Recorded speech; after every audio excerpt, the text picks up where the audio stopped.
Bismillahirrahmanirrahim. Assalamualaikum warahmatullahi wabarakatuh. Sebelumnya, perkenalkan nama saya Fadil Hasan.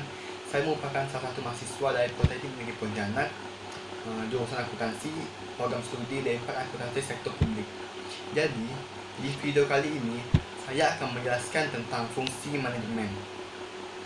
Sebelum kita membahas lebih dalam terkait fungsi manajemen, alangkah baiknya kita mengetahui dulu manajemen itu terlebih dahulu. Apa sih manajemen? Manajemen merupakan suatu proses di mana yang bersifat mengatur ataupun mengelola suatu sekumpulan individu ataupun kelompok untuk mencapai suatu target yang telah ditetapkan oleh kelompok ataupun perusahaan ataupun organisasi tersebut. Jadi di sini dalam menjalankan manajemen ataupun mencapai target yang telah ada, tentunya suatu perusahaan organisasi itu harus memenuhi dari 4 fungsi manajemen agar dalam menjalankan tugas-tugasnya itu dapat berjalan dengan baik. Di sini saya langsung saja menyebutkan fungsi-fungsi manajemen yang ada. Yang pertama adalah fungsi planning. Planning atau yang biasa kita sebut dengan perencanaan.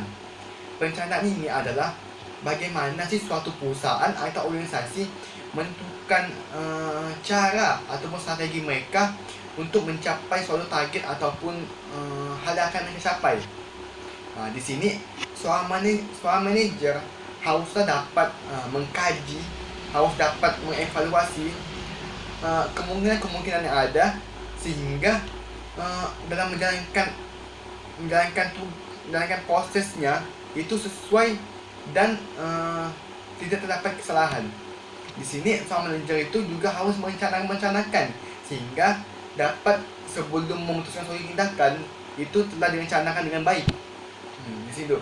Dalam proses planning ini, fungsi planning ini merupakan salah satu fungsi yang berperan sangat penting dalam suatu perusahaan ataupun suatu organisasi. Mengapa saya dapat kata demikian? Karena fungsi planning ini merupakan suatu fungsi utama sehingga jikalau perencanaan itu tidak dapat dilakukan dengan baik, maka fungsi-fungsi yang lainnya juga akan tidak dapat berjalan secara optimal. Maka dari itu, perencanaan itu harusnya dapat dilakukan dengan baik supaya dalam menjalankan fungsi-fungsi lainnya juga dapat dilakukan dengan maksimal dan optimal. Seperti itu. Dalam kita menjalankan fungsi-fungsi planning, tentunya melakukan kegiatan-kegiatan yang kegiatan-kegiatan lain, kegiatan untuk memenuhi fungsi planning ini tersebut. Kegiatan yang pertama yang harus dilakukan untuk memenuhi fungsi planning adalah menentukan tujuan ataupun menentukan target. Kenapa? Karena suatu perusahaan ataupun suatu organisasi harus menentukan target terlebih dahulu apa tujuan mereka dalam organisasi tersebut. Karena dalam suatu organisasi ataupun suatu perusahaan harus memiliki target agar dapat berjalan sesuai arah yang ada. Kedua, kegiatan yang harus dilakukan adalah menyusun strategi ataupun menyusun cara. Setelah kita menentukan target ataupun menentukan tujuan, tentunya untuk mencapai hal tersebut tentunya memiliki proses.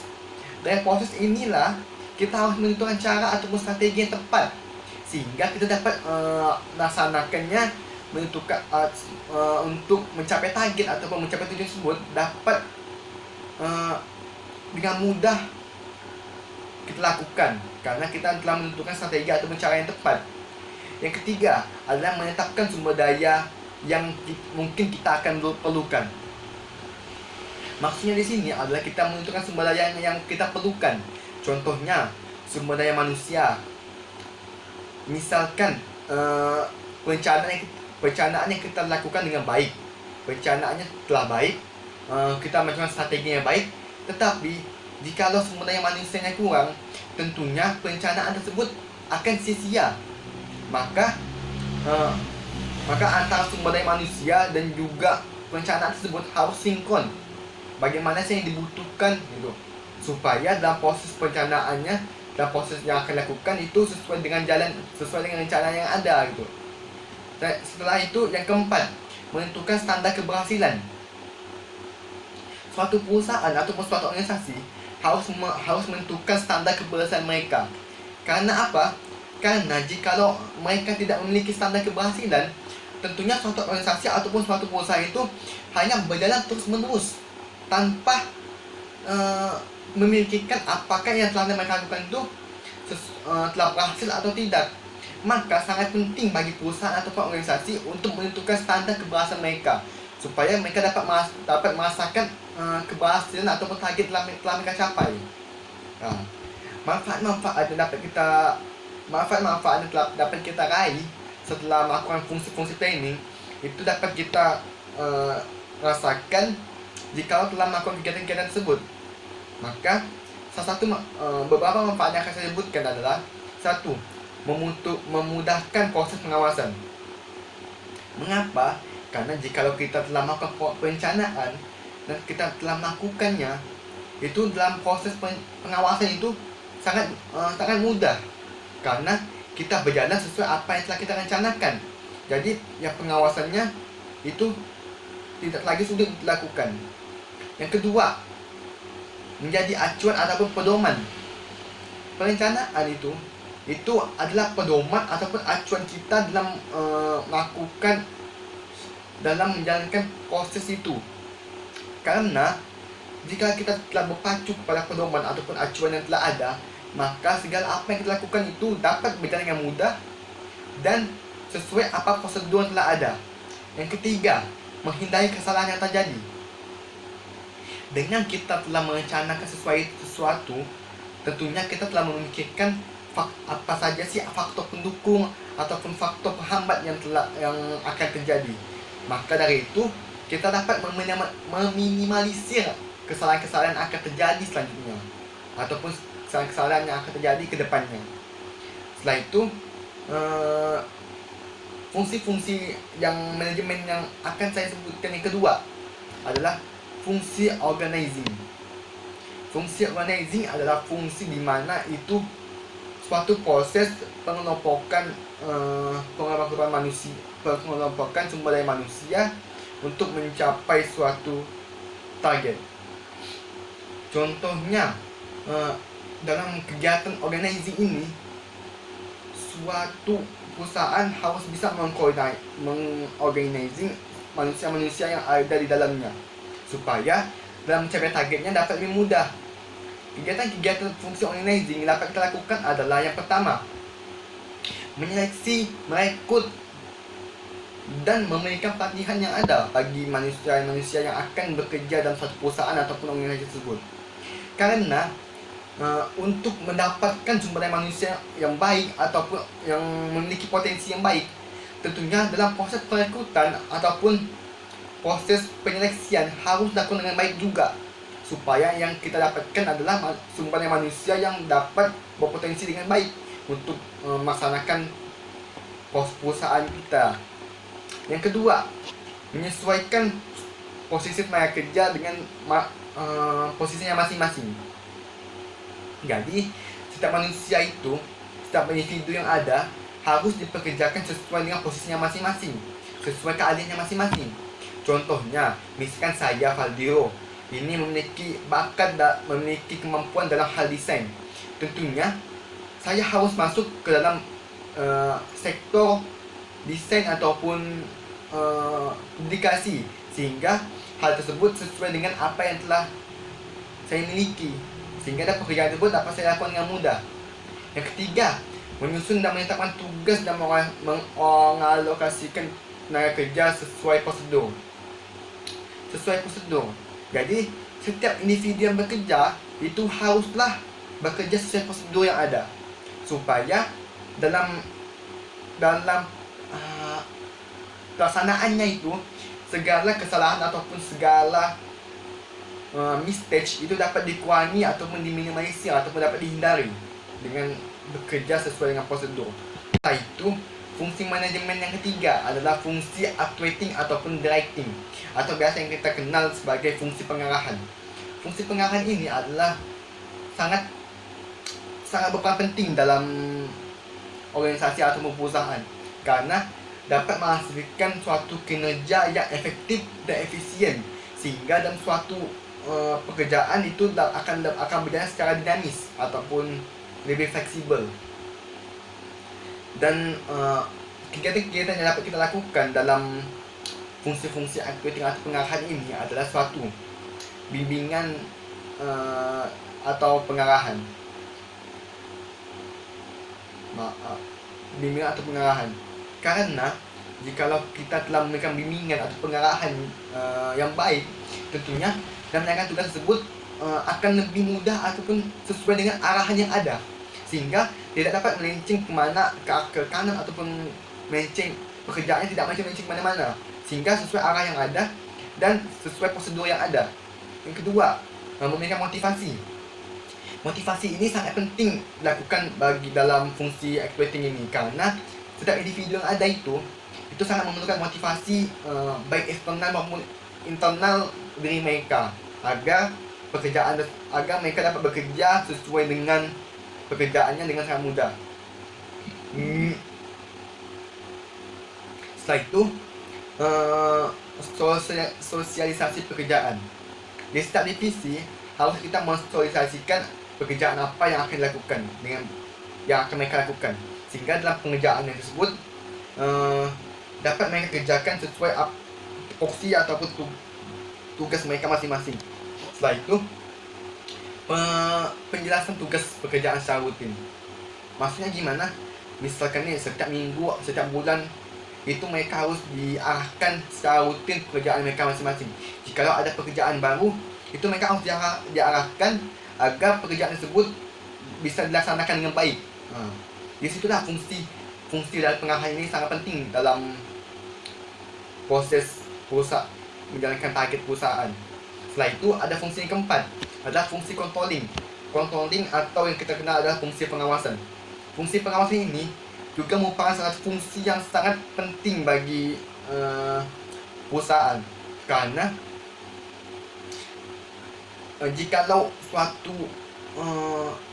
kita telah melaksanakan fungsi-fungsi lainnya, jika tidak dilengkapi oleh fungsi pengawasan, maka hal itu kurang efektif ataupun kurang dapat kita rasakan apa-apa saja kesalahan-kesalahan yang telah ada. Jadi, kegiatan yang dapat kita lakukan dalam fungsi pengawasan ini adalah satu, klarifikasi atau pemeriksaan kesalahan. Kita harus di setiap kinerja ataupun setiap kerja mereka, kita harus lihat apa saja sih faktor penghambat, faktor pendukungnya, apa saja sih kesalahan-kesalahan yang dapat kita lihat dari kinerja mereka, sehingga kita dapat mengevaluasi dari kesalahan-kesalahan mereka tadi. Yang kedua, evaluasi target. Di sini berkaitan dengan poin yang pertama. Jadi setelah kita mendapatkan kesalahan, kita evaluasi apa saja sih, bagaimana sih setelah itu, bagaimana sih apa yang kita lakukan setelah adanya kesalahan-kesalahan tersebut. Setelah itu, poin yang ketiga, pemberian alternatif solusi. Setelah kita analisis kesalahan-kesalahan ada, kita cari solusi-solusinya, alternatif solusi, supaya kinerja selanjutnya itu dapat diminimalisir kesalahan-kesalahan yang ada dengan adanya solusi-solusi tersebut. Implementasi dari keempat fungsi manajemen ini kepada organisasi saya, yaitu saya mengikuti oleh Badan Eksekutif Mahasiswa, di mana untuk fungsi planning. Di sini di Badan Eksekutif Mahasiswa ini kami setiap tahun itu mengadakan rapat kerja, di mana di sini rapat kerja tersebut membahas program-program kerja apa yang akan kami lakukan untuk satu periode ke depan. Untuk yang kedua, fungsi organizing. Di sini kami ditempatkan ada 10 divisi kalau di Badan Eksekutif Mahasiswa itu menyebutnya kementerian. Ada 10 kementerian yang ada di Politeknik Negeri Pontianak. Di situ di 10 kementerian itu memiliki porsinya masing-masing. Contohnya Kementerian Koordinator Keuangan yang berkecimpung dalam keuangan BEM. Dan yang kedua, contohnya juga ada Kementerian Koordinator Kesekretariatan yang menangani masalah administrasi di BEM, dan masih banyak kementerian lain. Dan yang ketiga, yaitu activating.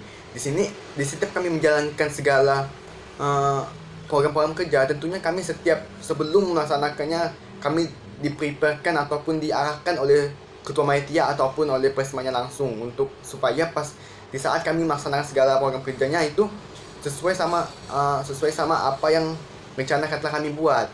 Untuk yang keempat, yaitu adalah fungsi pengawasan. Di sini di banyak eksekutif mahasiswa yang menjadi pihak dalam pengawasan itu adalah organisasi MPM, yaitu Majelis Pemusyawaratan Mahasiswa, yaitu jadi MPM ini yang mengawasi dari kinerja BEM apakah sesuai dengan yang telah direncanakan ataupun memiliki kendala-kendala lainnya, yaitu diawasi oleh MPM sendiri.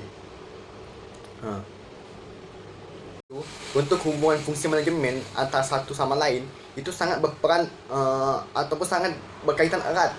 Jadi dari keempat fungsi tersebut mereka sangat berkaitan erat sehingga tidak ada boleh yang tertinggal satupun. Jadi saling berkaitan dan saling melengkapi.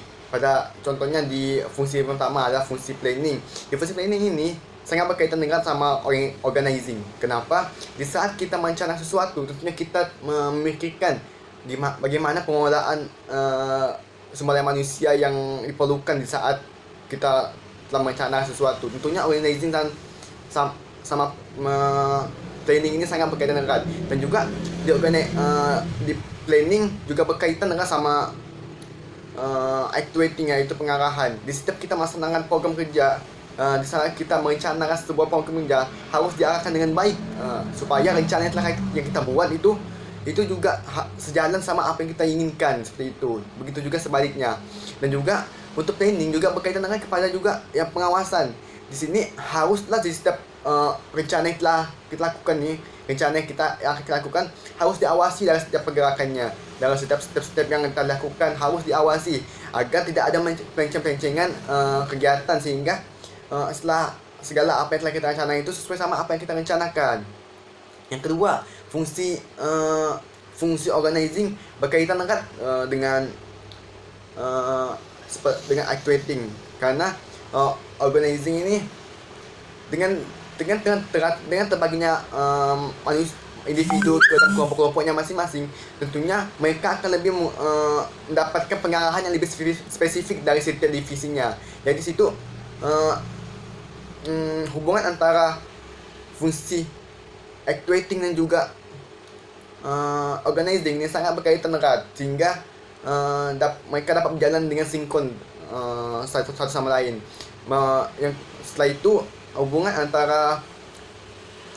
antara organizing dan juga controlling ini sangatlah baik, karena di saat sudah terbagi-baginya kelompok-kelompok divisi, tentunya sangat mudah bagi suatu kita dapat mengawasi bagaimana sih kinerja setiap divisi. Apakah divisi karena sudah terbagi tugasnya masing-masing di setiap divisi, maka kita melakukan pengawasan juga sangat lebih mudah, karena telah kita tahu tupoksinya masing-masing di setiap